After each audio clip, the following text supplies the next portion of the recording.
Thank you Skillshare for sponsoring this video. Introducing Nintendo Music. After a theme park, a movie, and an alarm clock, this is the latest non-video game thing to come out of a company. Finally, in 2024, can us video game OST enthusiasts use the aux Listen cord. now, it's crazy. We went to high school to get. Dude, we did not just put Are this shit on. you playing that, man? Turn that noise down! Now, I've been a strong advocate for video game music publicly since 2019 with my video on the very subject. So, for someone such as myself, I was ecstatic to find out Nintendo just copied all of Spotify's homework. No longer do we have to type in Nintendo Music Mix into the YouTube search bar. This is what we've been asking for. Yet, since this app released, I've barely touched it. Did this app fail its only purpose? On paper, this was a genius move by Nintendo. So, what's going on? Did they miss the point somewhere? No. We missed the point. The fact that this now exists is way more substantial than what you might think. Let's find out the true reason Nintendo made a music app. Only thing is, I wish I knew more about music.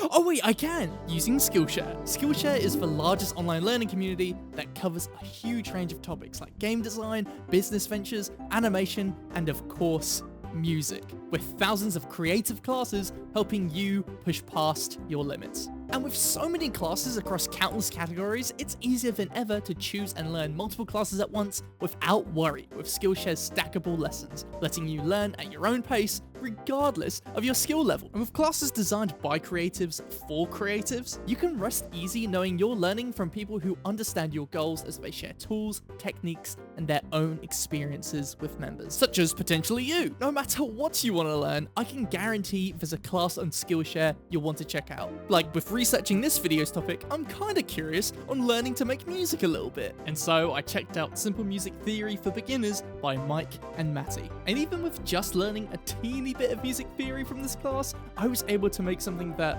well, I don't know if it sounded good, but I had way more fun while making it with knowing just a little bit more knowledge. This season, there's nothing stopping you from learning a new skill. And the fact that so much knowledge can be at your fingertips is really something that we take for granted. So, what are you waiting for? The first 500 people to use my link in the description will receive a 1-month free trial of Skillshare. So go and do it.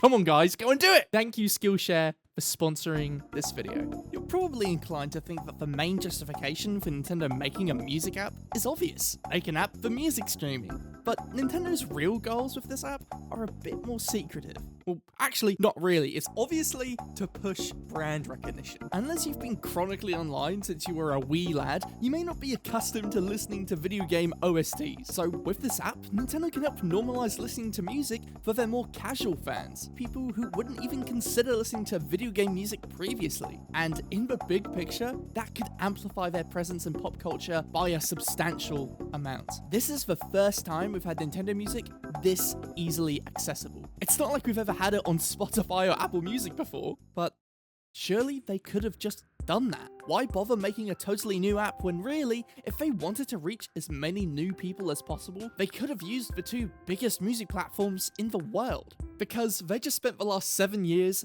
building their own platform. If you're already paying for Switch Online, this is just another thing you can add to that long list of bonuses from your $2 a month subscription. Similar to Apple, I feel like Nintendo wants to build their own ecosystem. It's even been confirmed that the next console after the Switch will support NSO. So to have Nintendo Music just be another part of that existing subscription service is actually bloody clever. So the purpose of this app isn't just to please hardcore fans like you and me, but to bolster their offerings with NSO and strengthen yet another pillar in pop culture. But the real question, can Nintendo Music offer enough to successfully do all of that? Let's be honest, this app is fighting an uphill battle when compared to other music streaming apps. However, it still has some very appealing features that stand it apart. If you're signed in with the same account you use on your Nintendo Switch, Nintendo Music gives you recommended soundtracks based off of games you've got in your play history. It's even got playlists based around specific Nintendo characters, which is, I don't know, if you want to listen to music that reminds you of Ganondorf. There you go. And speaking of bosses, there's an option to hide spoilers, so music associated with boss battles or story beats will be hidden from games you haven't played yet. Probably the coolest addition they've added to this app is extending loop tracks. This is definitely a fun nod to the 30-minute extended Nintendo songs you see on YouTube a lot, so I don't know, this just makes me smile. And this isn't really a feature, but something I appreciate a lot is that you can organize the soundtracks in order of console and release year. Seeing everything organized like this just tickles my brain. It's very nice. Smiley face. Hearing that list of features back to back, I'd say Nintendo Music on paper is fantastic at doing its job. But that's on paper, and you can't listen to paper. Paper doesn't scream. Now, I don't know what your terms and conditions are, but to me, honesty is the best policy. This app looks boring! There's images for specific tracks represented by a screenshot of where the song played during its game, which is pretty cute. But outside of that, there is no charm whatsoever. Well, it might be boring to look at, but that same design philosophy was used with the Switch, so you can jump right into the games. Maybe this is just because I don't get the latest iPhone every year, but so far in my experience, this app has been incredibly choppy to navigate. Not to mention the slow load times on the songs themselves. The #1 priority when I open a music app is to be able to play the music. I don't want to look down on my phone and think, oh wait, did I press play? Did I pause it by mistake? Like, sure, this app has some cool features, but these issues really stack up. And it certainly doesn't help that there's no schedule for new soundtracks getting added. Just imagine how amazing the user experience would be if you woke up to a new soundtrack added every day. If you're gonna be slow, at least give us a schedule and at least don't miss any songs. Now, granted, that statement is a little heated because so far I've only noticed one soundtrack that didn't have all of its music. And of course, the one it had to be was the Wii channels. It has all the basics you'd expect, like the photo channel, everybody votes channel, all those sort of channels. But when it comes to any niche channel that was maybe Japanese exclusive, it's not there. Where's the Wii food delivery channel music, Nintendo? It just makes me a little sad because it would be amazing if this app scraped every bit of music, giving a big old historical archive of Nintendo's soundtracks. Now, you might be thinking that some of my problems with this app aren't real issues, just small teeny little conundrums which I'm getting upset for no reason. But when you critique something that's purpose is streaming music, something you'll use on a daily basis, its flaws stack up quick. If anything, the downsides to this app just make typing in Nintendo Music Mix on YouTube way more appealing with the song discovery you'll get, until they play a song you've heard 1,000 times. We cannot tell the music is overused. I'm so frustrated, I'm so confused. Fortunately, Nintendo Music releasing has yet to affect Nintendo Music Mix to study/work to from staying up on YouTube. Fingers crossed it stays that way. Deleting the alternative is not a way to win people over. Creating a better, more competitive offering is what does that. So let's figure out some ways we could improve this app. I feel like this app would have a way stronger library to begin with if, instead of adding random tracks from throughout Nintendo's history, it specifically added every game OST from every game available on Nintendo Switch Online. This would not only be super useful to have parallel between the music app and the virtual consoles on Switch, but also give incentive to check out the soundtrack of games you recently played and vice versa, because you know it's going to be on the app. Just adding a buttload of more tracks immediately is by far the most important and easiest fix that Nintendo could do right away.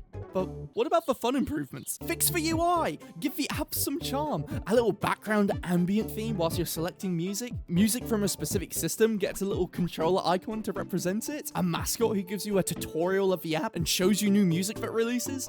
You could easily make this app way more fun to use with friends. You could see what your friends list is listening to, share playlists, or even search for trending or popular public playlists the community has made. And as Nintendo Music stands currently, when it comes to playlists, the only thing you can customize about them is what you name it. So how about there's an in-app icon maker, allowing you to fully customize a playlist cover using Nintendo stickers. Maybe there's even an achievement system where you can unlock certain stickers by listening to entire soundtracks or by reaching certain thresholds of hours listening. There you go. That alone makes this app go from something basic to a literal game. Honestly, regardless of all my complaints, as this app stands, if all they do is increase output, offer more soundtracks, a year from now, Nintendo Music will be pretty robust in its offerings. But if they just pushed a couple more features onto it, like the ones I suggested, this app could seriously help push away the stereotype that video game music is lesser music. So even if a battle happens between Nintendo and music mixers on YouTube, at least we'll have security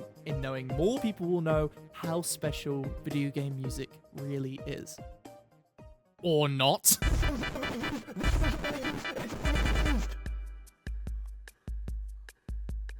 We thought genre music is overused. I'm so frustrated and also confused. This is such a fucking good song. And you guys used it, and